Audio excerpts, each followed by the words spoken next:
new Johnson & Johnson vaccine is going to be available at USC. Find out where faculty, staff, and some students can get their dose. The trial of the ex-police officer charged in the killing of George Floyd is now underway. There are questions about how unbiased the jury can be. And find out what an avid gamer has to say on the 35-year legacy of Mario. Annenberg TV News starts now. Live from USC, you're watching Annenberg TV News. California is close to hitting its next milestone of 2 million people vaccinated. Good evening, I'm Savannah Welch reporting from San Diego. And I'm Annalise Tuscan reporting from Los Angeles. Annenberg Media's Mimi Geller joins us now from campus, where vaccinations will be available starting tomorrow. USC will begin administering single-dose Johnson & Johnson vaccines at the LILIAN Center on campus starting tomorrow.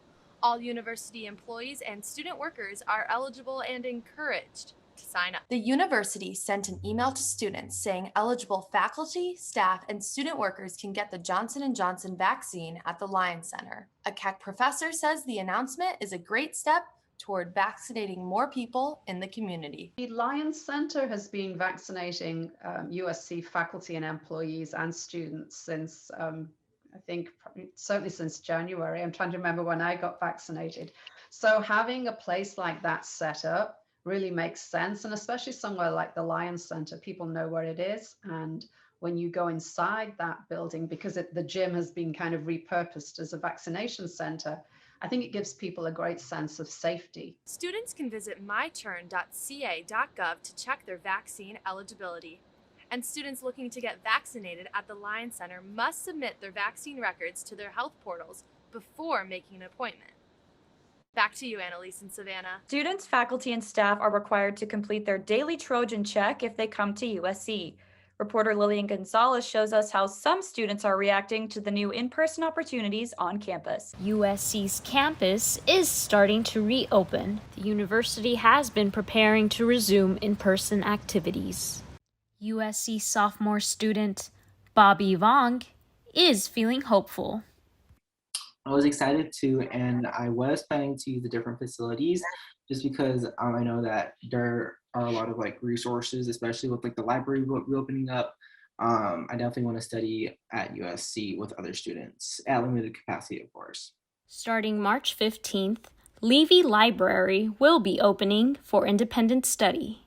And Doheny Library will open only for conducting research. USC's Cromwell Field and outdoor tennis practice courts are open using a reservation system. Music and dance practice rooms are also opening for limited use. Although USC is reopening its facilities, some students are worried about returning to campus. Sure, just take a step back and see how the school handles it. But I think that the way that the school is opening, it's definitely taking the right steps. Julia Narvaez, USC film and television production major, cannot wait for facilities such as editing labs to open. At the moment, I've been using all of those really complicated softwares on my laptop, which is really running her down a bit. I don't know if she can take it. But it would just be really nice to be able to use computers that can actually handle Avid and all of the editing softwares that we are required to use.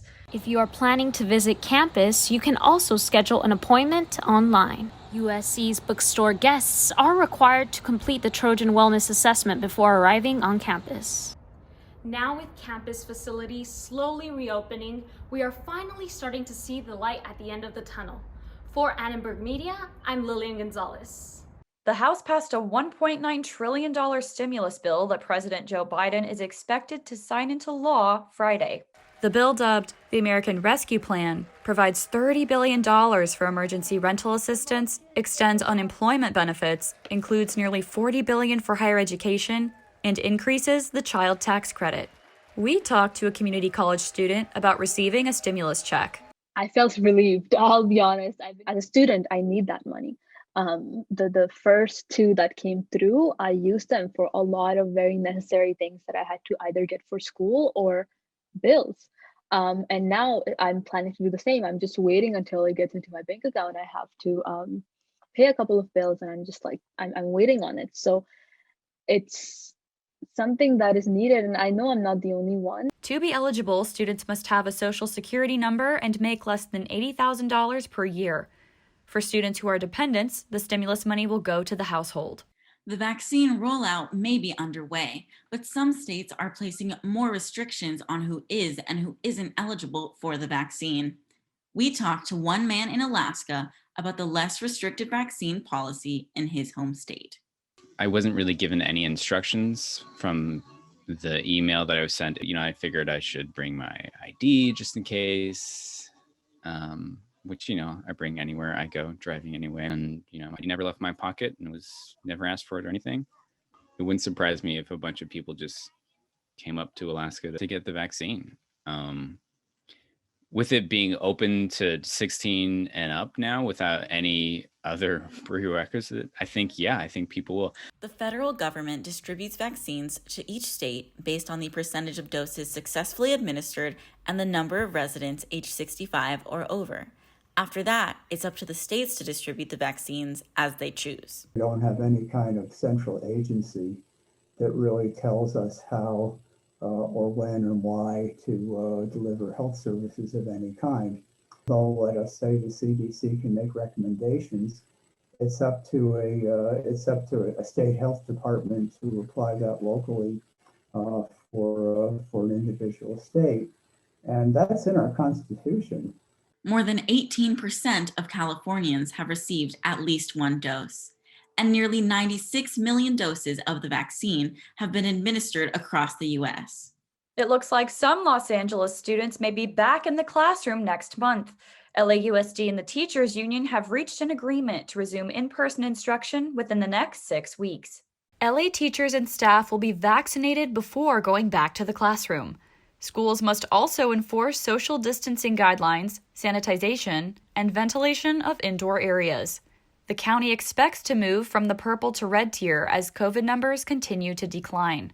LAUSD officials plan to bring elementary students back by April 19th. Jury selection is underway for a former Minneapolis police officer charged with killing George Floyd.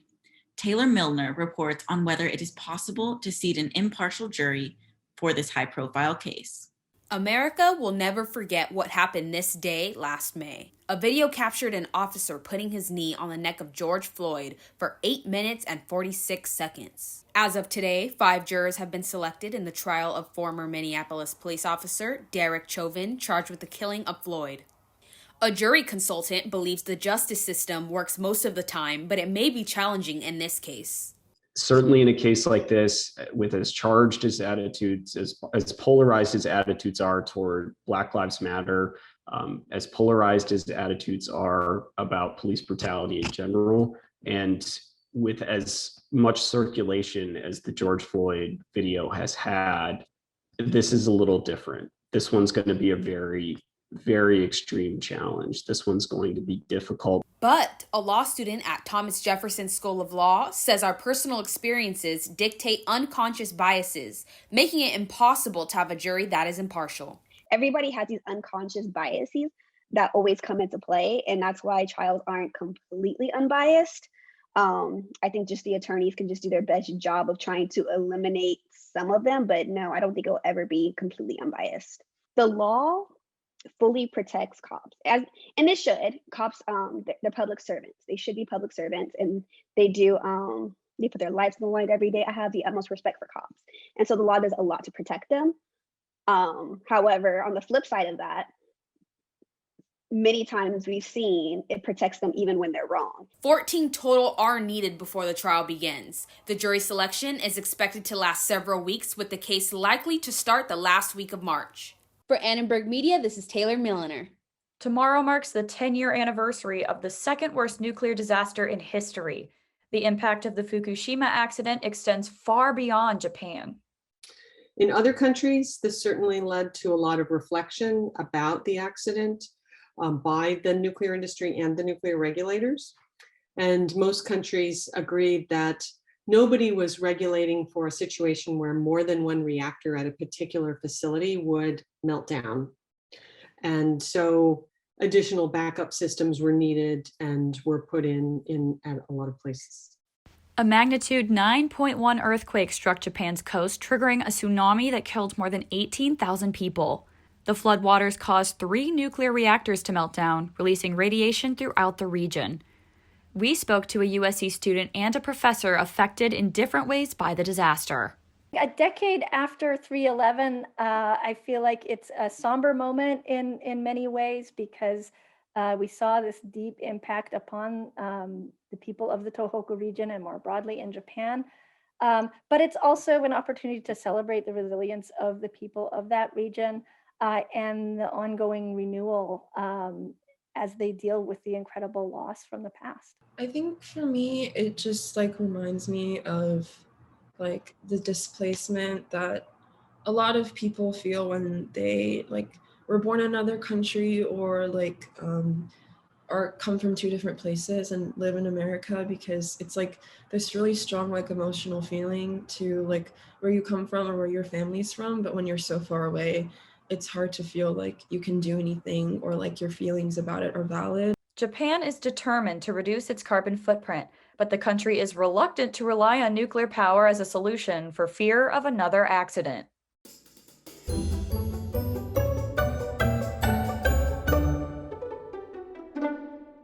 In honor of Women's History Month, we are highlighting women who inspire us. Tonight, Cambry Guest shows us how her grandmother has had a profound impact on her mental health. Ever since Nanny was born, she's had the odds stacked against her. She was born with fetal alcohol syndrome into a family of alcoholics. Everyone, mother, dad, aunts, uncles. I was unaware of Nanny's past with depression until I started having similar struggles with mental health of my own. Nanny was one of the few people that I felt comfortable talking about them with because I knew she knew what it felt like to be in my shoes. Oh, I felt so alone because no one talked about it. Everybody seemed fine and happy, and I think they all thought I was. But inside, I was just breaking. If I had succumbed to killing myself, I wouldn't get to see my grandchildren who are just my sunshine. My nanny is so much more than just a grandmother to me. She's been a mentor. She's been a best friend. She's been a shoulder for me whenever I need her. And the best hugs that I've ever had. And I truly would not be the woman that I am today without her. Hi, I'm Michelle Smith reporting from Los Angeles. USC's men's basketball is heading into the Pac-12 tournament tomorrow to face off against number 7 Utah.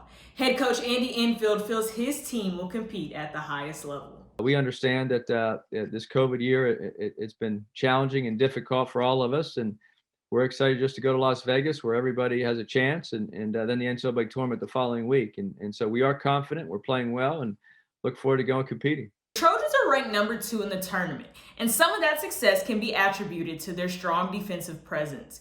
This season, they've held their opponents to 39% shooting, ranking them the number 1 defense in the Pac-12 and 12th in the country. The defensive strength of the Trojans is not their only upside. One of their biggest contributions for the team comes from the 3 graduate transfers, Taj Edie, Isaiah White, and Chavez Goodwin. Their consistent scoring and rebounding has been prominent for the Trojan success. And I'm joined by my co-anchor, Sydney Rocket. Sydney, men's basketball plays tomorrow versus Utah. A rematch, some would say. What are your feelings about the matchup? You know, Lachelle, SC lost to Utah last matchup. In this matchup, we just can't afford any little mistakes. Enfield called out last game that they kept missing layups and just overall opportunities in transition. You know, one loss, you're out of the tournament. So they're just going to have to be on their toes and ready for action. And I know Coach also said that they started that game so sluggish. He stated one of the worst performances he had seen from his team all season. So I know they'll have to come out the gate really aggressive, and I expect them to with that confidence. So it'll be exciting to see that matchup. And I know they're not the only team with postseason, and Sydney has more about that. Men's and women's track and field will compete in the NCAA Indoor Championships tomorrow. Some Trojans on the watch list include senior sprinter TT Terry, redshirt senior MCKAY Johnson, and jumper Ernest Sears III. Senior Twanisha TT Terry is in her 4th season as a sprinter. She owns the fastest time in the 60-meter dash during the indoor season, running 7.13 seconds. Terry was also named to the Bowerman 2021 Women's Pre-NCAA Indoor Watch List earlier this month. All-American shot put thrower MCKAY Johnson will compete for USC for the first time after transferring from Cal. Last season, he won the MPSF shot put indoor title with the Bears and is already making his mark at USC. On February 13th, the Redshirt senior set the USC shot put record with a mark of 21.45 meters. Senior Ernest Sears III is in his 4th season as a jumper. In February, Sears won the men's high jump at the championships at the Peak Meet in Colorado Springs. At the meet, Sears won the men's high jump title on his first jump, clearing 6 feet 10.25 inches. You can catch these Trojans in action all day tomorrow on ESPN3. That's all for sports. Now back to news. Many people are embracing do-it-yourself products because salons and clinics are closed. MADDIE GANNON has the story of how one Los Angeles skincare company reinvented itself. This is the face mask you were supposed to wear inside your home. And at this point, for the first time, people can actually say, wow, I really need that facial in a box. There's like a pro grade. I am at home. I can't get a facial. My skin is a mess. I have to wear a mask. I have maskne. It's a disaster. Olga Lorenzen owns a Los Angeles-based skincare company. When the pandemic first hit, sales of her red carpet facial in a box soared. Lorenzen wasn't alone. In the first few weeks of 2020, sales of beauty products rose 28% from 2019. Sales of skincare products in particular rose 20%. Before the pandemic, the focus of Lorenzen's business was her in-person clinic. When she had to shut it down last March, the transition into selling products happened in a matter of months. Sometimes I would think, well, my products are really loved because people come to my clinic. They're making significant investment into their skin. But actually, that is not true. Seeing her products flourish during the pandemic is what changed that assumption. But Assistant Professor of Clinical Marketing at USC, Lars Perner, says some changes in consumer behavior over the last year might be temporary. There may be a brief sort of relapse where a lot of people have had pent-up demand and really have wanted to go out and shop. So I think you'll see a resurgence on that once you get kind of a critical mass of vaccinations kicking in. In many ways, Lorenzen says this feels like the first year she is starting a business. I'm done with the clinic and taking care of clients and all that. And now this is it. This is the only thing that I'm doing. Now Lorenzen is all in on her product line and has no plans to open her in-person clinic again. For Annenberg Media, I'm Maddie Gannon in Los Angeles. Just a heads up, today is National Mario Day. In case you didn't know, he's the short plumber with the red hat at the center of the Super Mario Brothers video game. Mario has been rescuing Princess Peach for over 35 years. Since then, over 330 million copies of his games have been sold worldwide. Here's what an avid gamer at USC has to say. It's an instantly recognizable character. Even people who don't play video games, parents, grandparents, are like, oh, I know Mario. They've seen the red hat at the very least, like little M on it. Or they've even movies too. And I feel like pretty often too, just because of how many people, especially our age, Gen Z or millennials, have played those games. It's just something that whenever there's new bits of news about Mario or just from Savannah, did you ever play Mario back in the day? I did. I was really into Mario Kart on my old GameCube. I remember I was really young and my brother and I would race each other and try to beat the different levels. It was so fun. Did you ever play any Mario Kart games or Mario games? I got to play Mario Kart occasionally when we'd go to my cousin's house, but all I can say is driving in the rain and hail today felt like being on Rainbow Road. It really did. It kind of felt like one of those extra intense levels of Mario Kart where you're just trying to battle the elements. It was kind of scary because of the hail and everything that started coming down. So definitely felt like a video game. Well, that's it for Annenberg TV News. Thanks for tuning in. From everyone at Annenberg Media, have a great night.